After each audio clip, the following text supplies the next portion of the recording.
Hey y'all. So I am recording while I drive. However, have no fear.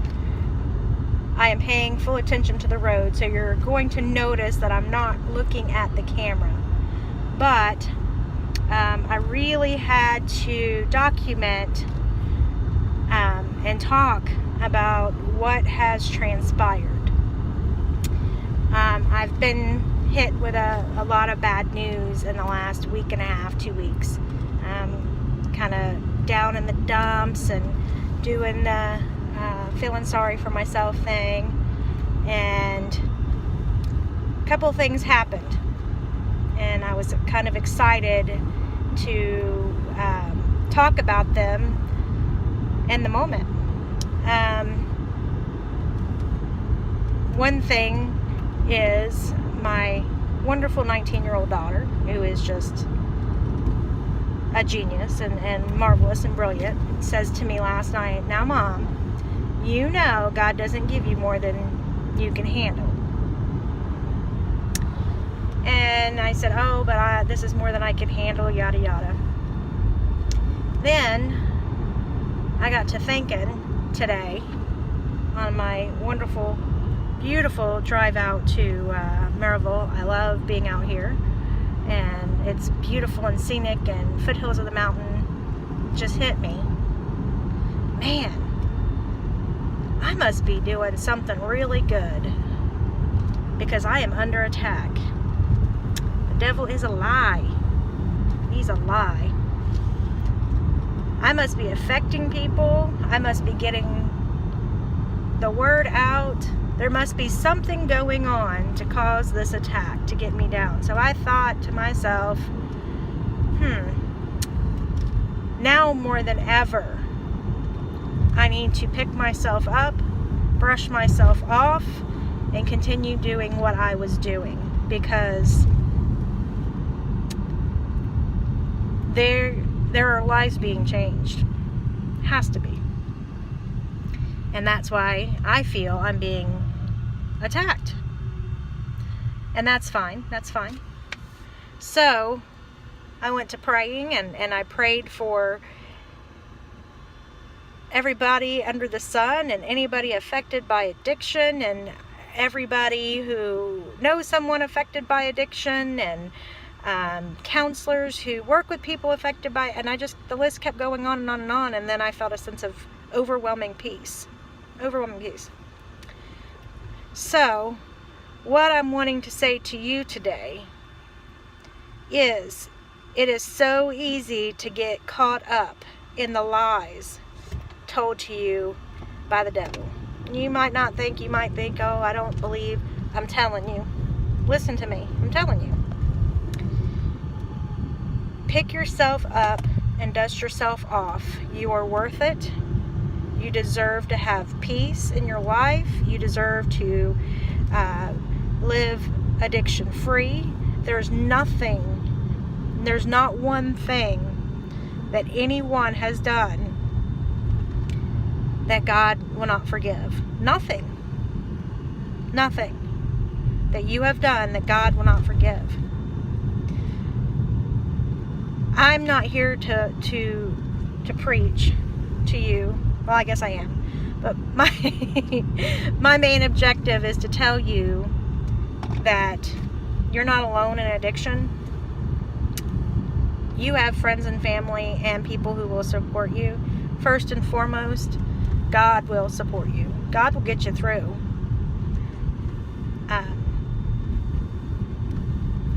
Can I tell you, I was knocked to my knees, and I just did not.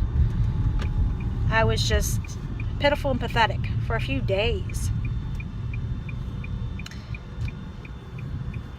And then it just hit me out of the blue, because I prayed and prayed and prayed. Why?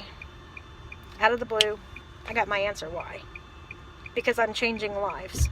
Someone needs to hear my message, whether it be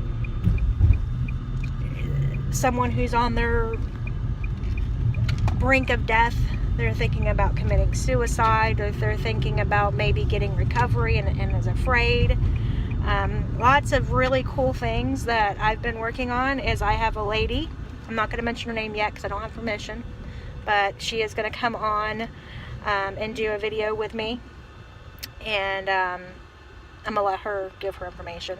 But I have a lady who is streamlining, and this is nationwide, all across the U.S. She is streamlining the process of getting people from detox to a 1-year program. I know 1 year sounds like a long time, but that is exactly, look at my hair, it's a mess. I'm sorry.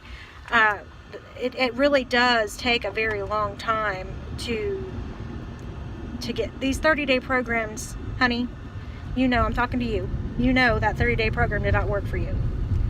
Being in the state or the area where your addiction was active, not going to help you. Being in the home where your addiction was active or going back after recovery, not going to help you. There's a lot of exciting things coming, and God is moving, and we as a community need to reach out and come together, and we need to stop this epidemic. One of the things that happened here today is my Aunt Martha, love you Martha, she has started a fundraiser for Ryder. I'm sure you've seen it blasted all over my page. Love what she's doing. But a news station reached out to her, and she turned over the contact information to me. And one of the things that he said to me was kind of what got this process in my brain working.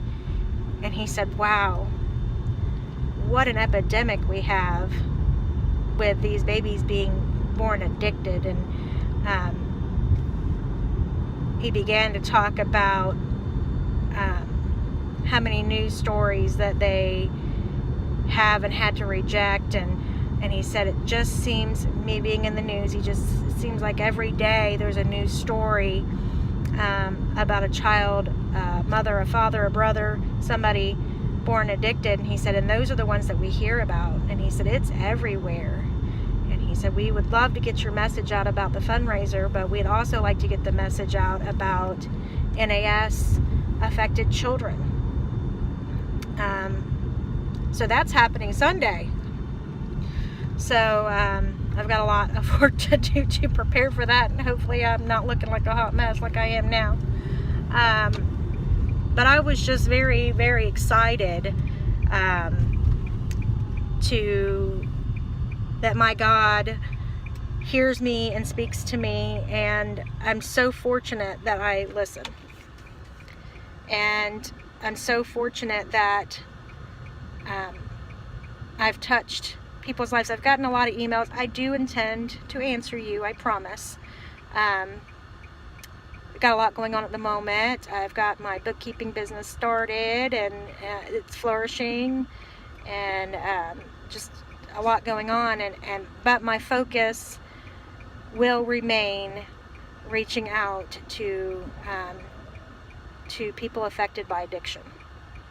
That is one of my great passions, and I will not neglect that, because I firmly believe that God has a purpose for everybody, and the more we realize that it's not about us and what we need out of life, it's about our purpose and our mission to serve our God. I feel that a lot of people say, oh, or think, oh, well, you know, you're a Christian, your life should be seamless. No. Many of you know that I'm a very, very spiritual person, and not a religious person, and there's a difference, and we'll go into that later. But I will tell you, I'm excited. I'm excited that I get to be a voice. I'm excited that God has used me. I'm definitely not deserving of any praise. I always pray before I talk at all, and I pray that God gives me the knowledge and wisdom to spread His word, and however I can say it, or whatever tools I need to please provide so that I can reach people. So my message to you today is there is hope. In the very dark storm that you're having, there is hope.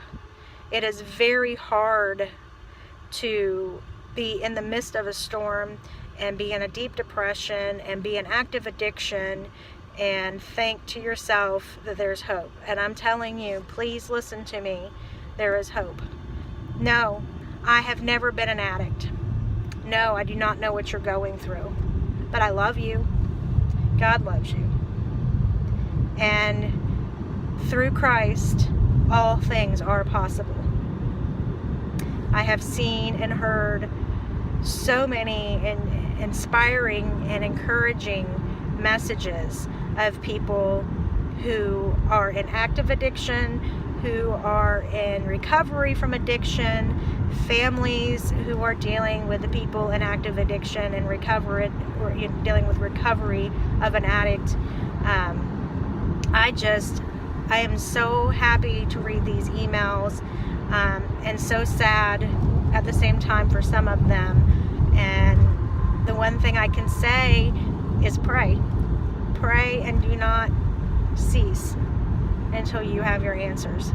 And sometimes you may have your answer and it's right in front of you, and for some reason you don't understand it or can't interpret it, or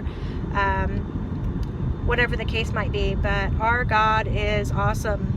Our God is an awesome God, and He's listening to you, and He loves you, and there's nothing that you have done or nothing you've done in the past or are going to do in the future that He cannot forgive you for. So my message today is hope. I love you all. I pray for you all, and I look forward to receiving emails each and every day. And I will be back soon to answer some questions. Like I said, I do have a video coming up that will be with the lady that I'm working with. The program's called Teen Challenge. Many of you have heard of it. Some of you haven't. It's a year-long program, phenomenal. She's going to be giving details and how to streamline into those programs. I also have possibly a person coming on who is in recovery. Excited to hear about that. And then I also have another mom coming on who has adopted a baby that was born with NAS. My sister-in-law Trish, she has a baby that she adopted, Brindley, that was born with NAS, and her daughter is 5, and she's going to tell her story. So some good things coming. I'm really excited today. I've been down in the dumps. I really needed some positive encouragement, and my God never seems to fail me, and I am so glad He doesn't, because I'm a hot mess. I'm a hot mess, and one thing that I need in my life is His salvation. So with that being said, bye y'all.